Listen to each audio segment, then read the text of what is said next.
Couple of secs, we'll let you know about this, and we'll see if you can figure out what the topic of the day is as Sid Bolton comes in. But Sid, before you get going, kind of a big event coming up at the Personal Computer Museum. You and I get talking, we could forget to get this in. Yeah, on Saturday we're having what we call a pre-sale sale.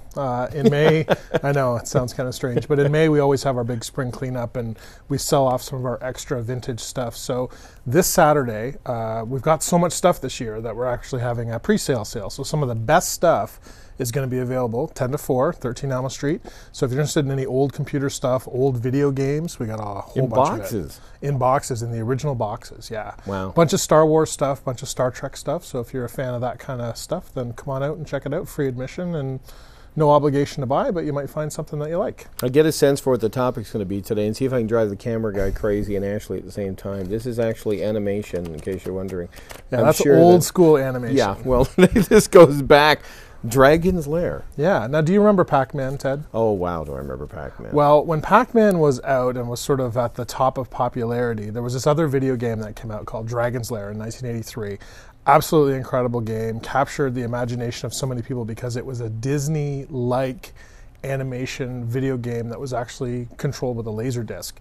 And since 1983, it's had a huge following, and it's come out on pretty much every platform except for my watch.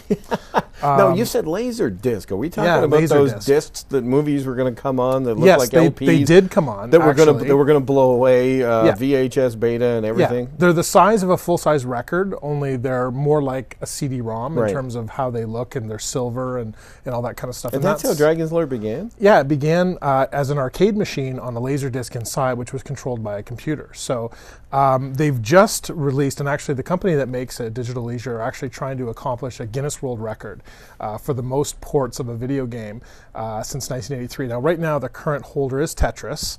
Tetris is just a little bit ahead of Dragon's Lair, but according to Wikipedia right now, there's 65 different versions of Dragon's Lair, and the most recent one that just came out is on the Sony PSP. And so I wanted to talk about that today for a couple of reasons. One, I'm such a big fan of the franchise. It really, really is incredible. A lunchbox? Yeah, a lunchbox. There's toys. There's actually action figures. The typical merchandising stuff that happens to a certain degree. There's a limited amount of it, but there is some of it. There's even a board game. But I have all kinds of different versions. I have, we think I have the most versions in the world because I'm such a big fan. But anyway, the other thing I wanted to do today actually was have our viewers get a chance to win a free copy of the PSP version. So it's actually a download only, so you don't actually buy the physical disc. Now, I actually made myself a case for the game. This is Dirk the Daring, who is the main hero of the game, and he's of course out to rescue the Princess Daphne. So we've always got to have the guy saving the princess from the clutches of an evil dragon, is what the attract mode says. Is life cool that you're never going to grow up? Well, that's just it. This is such a this brings me back to my childhood, so it's great. But you can't actually buy this in a retail store. You have to buy it on the Sony store. So if people want to get a free copy and you have a Sony PSP, or if you know somebody that has one, what I want you to do is actually send us an email, and there's a special email address that I've set up. It's Dragon's Lair, all one word, at pcmuseum.ca.